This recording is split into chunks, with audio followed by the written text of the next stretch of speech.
Olá, meu irmão e minha irmã, tudo bem? Seja bem-vindo ao canal Fé, Esperança e Amor.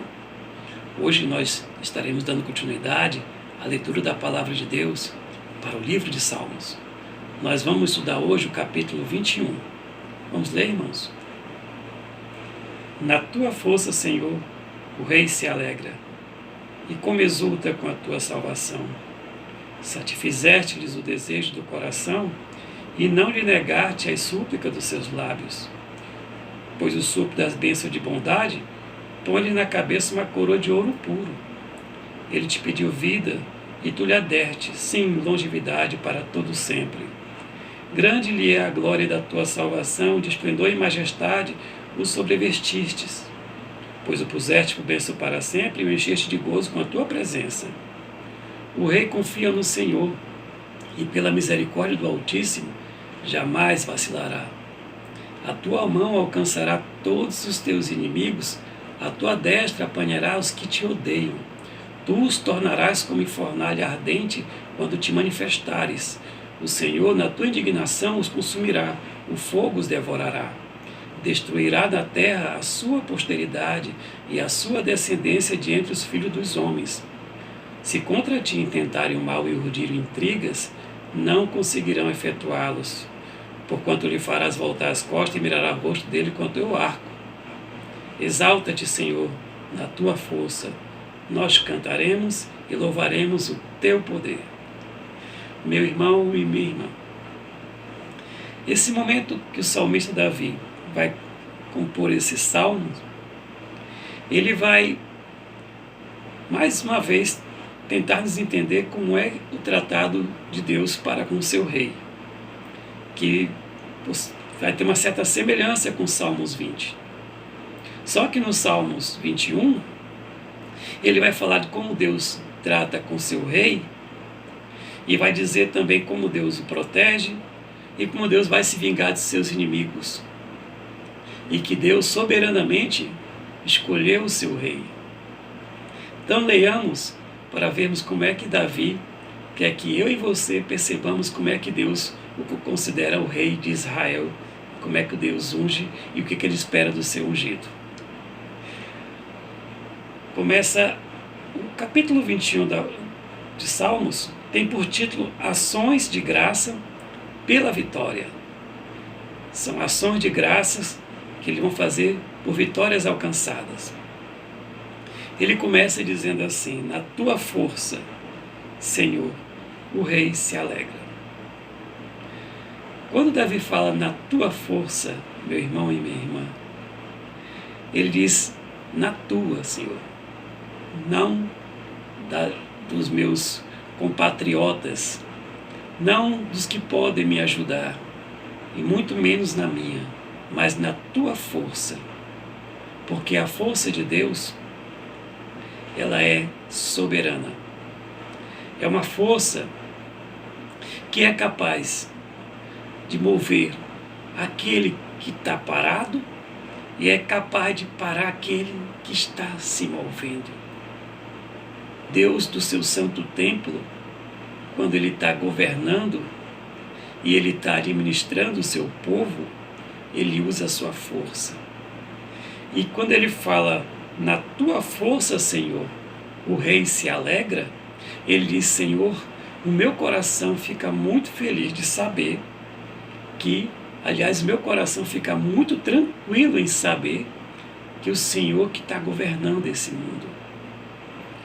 Na tua força, Senhor, o rei se alegra, porque o rei sabe que o Senhor o ungiu e o Senhor está administrando tudo o que acontece na face da terra. E ele continua dizendo: e como exulta com a tua salvação. E se ele fala que com a força de Deus, como Deus é soberano, onde ele move o que está quieto, onde ele aquieta o que está se movendo, onde ele tudo faz, nada acontece sem que ele mexa, sem que ele mova, sem que ele faça, é um Deus de ação, onde ele tem alegria. Agora ele fala que como exulta com a tua salvação, porque o Senhor não só coordena, não só administra, como também salva o seu ungido.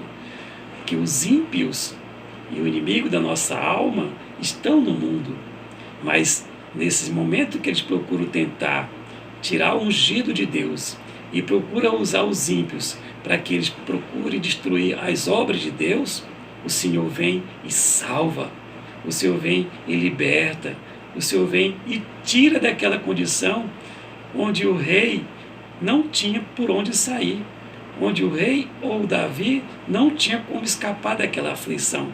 Por isso que ele fala, e como exulta, e como muito feliz fica na tua salvação. E como o Senhor, na hora da adversidade, eu me sinto totalmente feliz contigo, ele está dizendo isso, porque eu olhava para um lado, eu olhava para um outro, olhava para a retaguarda, olhava para a vanguarda, olhava para o céu, e não via quem pudesse me defender daquela circunstância. Mas como tu, Senhor, pela tua força, o Senhor movimenta tudo que há na terra, Senhor Deus. O Senhor não só movimenta, como também salva aqueles que te pertencem. E ele fala, satisfizeste-lhe o desejo do coração e não lhe negaste as súplicas dos seus lábios. Veja que quando ele fala que ele se alegra, porque satisfizeste o desejo do coração. Satisfez o desejo do coração do rei que estava alinhado com a vontade de Deus. E aí, quando o Senhor Deus, na tua força, ele administra, e ele vê que Deus trabalha por justiça, por amor, por lealdade, ele satisfaz o coração do rei. Porque naquele momento o coração do rei está alinhado com a vontade de Deus e com a vontade do povo pela qual administra. Ele está preocupado com o bem-estar da sua população, com o bem-estar dos seus correligionários, com o bem-estar das pessoas que acreditam que aquele rei é o rei ungido de Deus. E ele fala, satisfizeste-lhe o desejo do coração, e não lhe negaste as súplicas dos seus lábios. Quando ele estava em desespero, quando ele falou na tua salvação, ele suplicou, e Deus atendeu a súplica do seu rei, para que o reinado não viesse cair em mãos daqueles que não obedecem, nem amam a Deus, e também viesse afligir aqueles pela qual o rei estava guardando e protegendo. Pois o supres de bênção e de bondade, põe-lhe na cabeça uma coroa de ouro puro. Pois o supres da bênção de bondade, esse pois aqui nós estamos vendo, meu irmão e minha irmã, que ele está sendo colocado antes do verbo. Como ele está sendo colocado antes do verbo, ele vai significar, como ele não tem uma vírgula antes, está colocado antes do verbo, ele vai significar aqui nesse momento uma explicação. O pois, ele pode ser uma explicação também. Nesse momento ele vai dizer assim, pois o supre da bênção de bondade. Ou seja, já que o supres da bênção de bondade, põe-lhe na cabeça uma coroa de ouro puro. Já que o Senhor supre o seu rei de bênção e de bondade, ou seja, que o Senhor é que lhe coloca a bênção, é o que o Senhor lhe dá a bênção e lhe concede a bondade, que esse rei é ungido, que pertence a Deus. Então, como esse rei é dado por Deus, esse rei é criado por Deus, esse reino é feito por Deus, ele vai lhe pôr na cabeça uma coroa de ouro puro. Ou seja, esse reinado de Davi, ele não vai terminar só em Davi, porque em Davi será chamado a descendência dele, pela qual todo o povo será salvo. Isso será o nosso Cristo, não Salomão. Salomão depois de Davi, mas lá para frente iremos ver o nosso Cristo que vai vir da raiz de Davi. Pois o supre de bênção e de bondade, põe-lhe na cabeça uma coroa de ouro puro. Ele te pediu vida e tu lhe aderte, sim, longevidade para todos sempre. E aqui João Calvino vai fazer uma boa observação quando ele fala, ele te pediu vida e tu lhe aderte, sim, longevidade para todos sempre, que essa comparação, quando fala como é para todos sempre, quando Cristo estava no Getsêmani, quando ele falou, Pai, aparta de mim esse cálice. Mas se Deus apartasse de Cristo o cálice, o Cristo não poderia ter morrido pelo meu pecado e o seu pecado. Ele não poderia ser o Cordeiro de Deus que livra o pecado do mundo. Por isso que o Pai não podia atendê-lo, ele tinha que ser o Cordeiro de Deus que livra o pecado do mundo.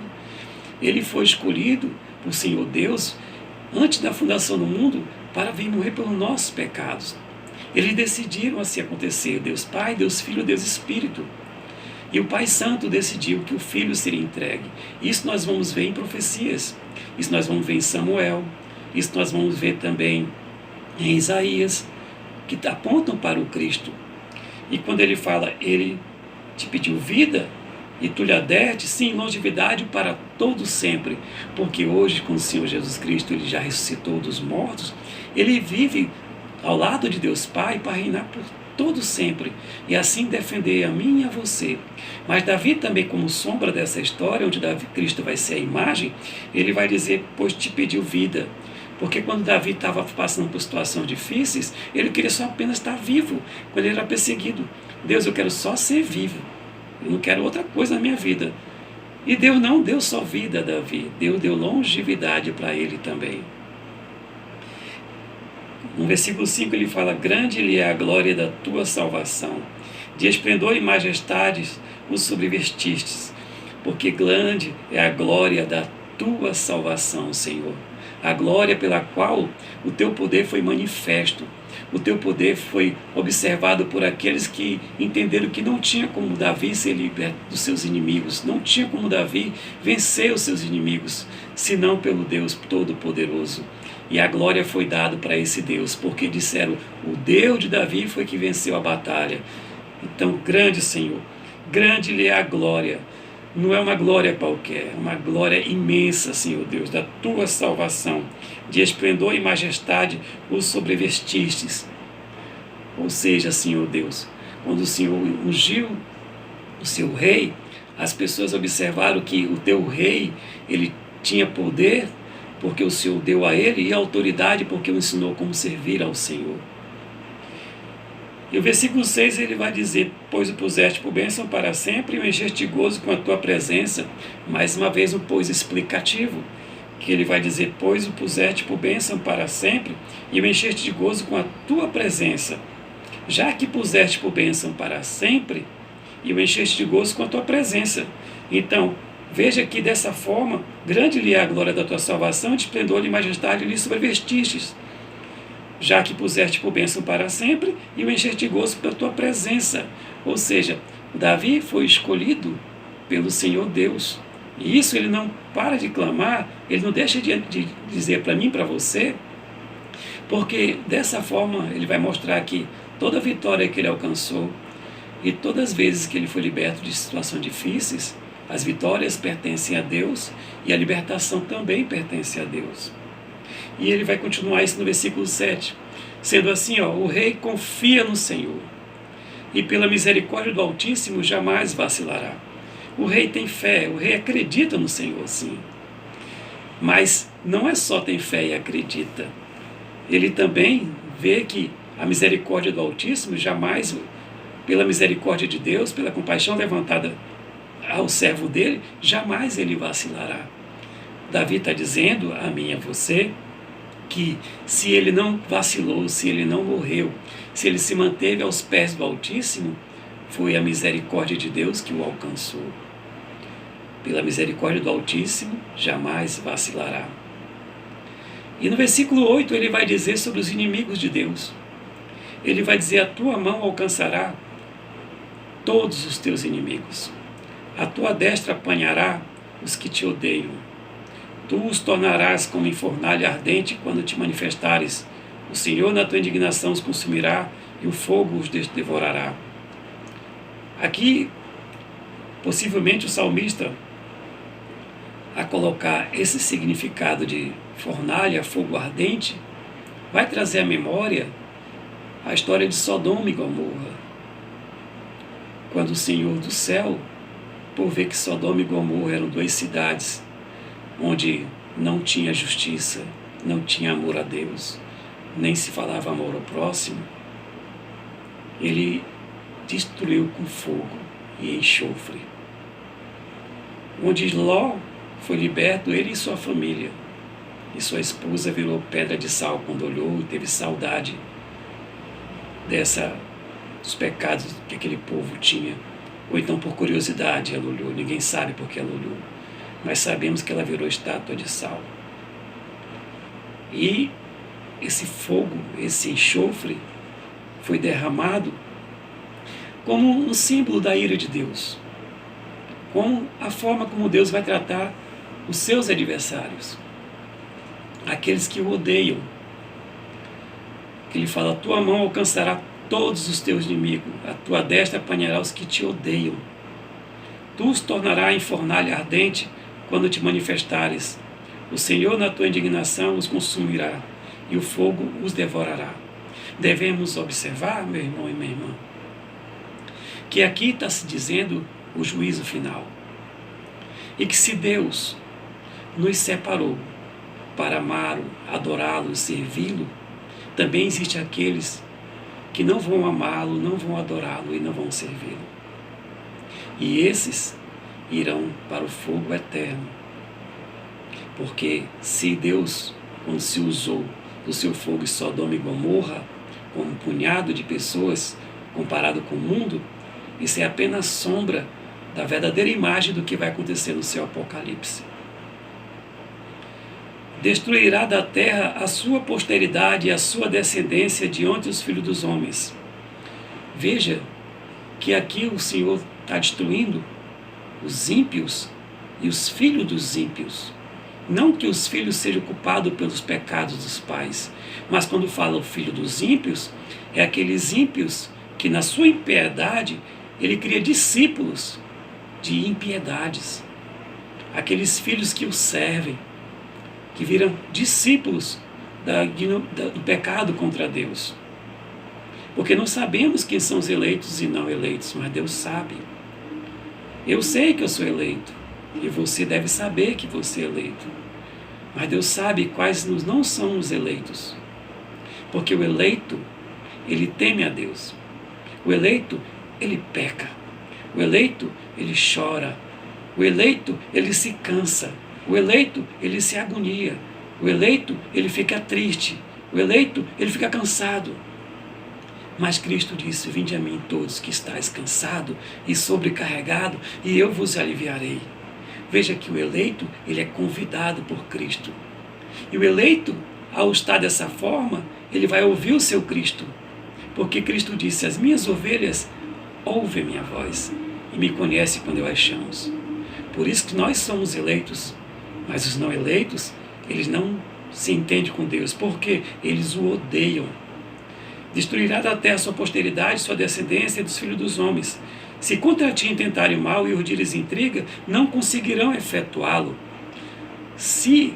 Olha só, se aqueles que odeiam Deus tentar dizer que Deus não é o Deus supremo, tentar dizer que o Cristo, o Filho de Deus, não é Cristo, não é Deus, levantar-se contra o seu ungido, levantando-se contra Deus, ele destruirá da terra, mas também ele diz que contra ti intentarão mal e os de intriga não conseguirão efetuá-los. Mas por que não? Por quantos lhes fará voltar as costas e mirará o rosto dele com teu arco. Mais uma vez, por quanto? Exemplificando. Porque Deus lhes fará voltar as costas com seu santo poder, na tua força, como nós vimos no começo. Deus fará com que eles virem de frente para Deus e mirará o rosto deles com o seu arco, com o sopro da sua boca, os destruirá. E é dessa forma que o nosso Deus é.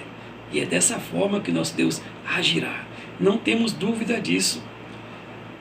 E quando isso acontecer, quando Deus destruir os seus inimigos de uma vez, e quando Deus nos resgatar para Ele, nós, para finalizar, no versículo 3 iremos dizer: exalta-te, Senhor, na tua força. Haja, Senhor. Continue, Senhor Deus, sendo magnífico, magnânimo, bondoso, misericordioso, mas continua sendo justo, Senhor, porque chegou o teu grande dia. E nesse momento, o salmista vai dizer para mim e para você: quando os dias dos ímpios acontecerem, nós cantaremos e louvaremos o teu poder. Veja que no começo do versículo ele falou: a tua força, Senhor, o teu rei se alegra, que é o teu poder, que é a tua soberania. Ele vai dizer: nós cantaremos e louvaremos o teu poder. Meu irmão e minha irmã, que nós possamos esperar em Deus, que nós possamos confiar no Senhor, e confiamos na sua misericórdia para que Ele não deixe que nós caiamos em tentação, para nossos pés vacilarem. E ao mesmo tempo, cantemos e louvemos ao poder do nosso Deus, que Ele está trabalhando para nos proteger, para guardar a terra, para poder justamente nós entendermos quem é Ele até os final dos tempos. Que Deus nos abençoe e nos guarde, em nome do seu Filho Jesus Cristo. Amém.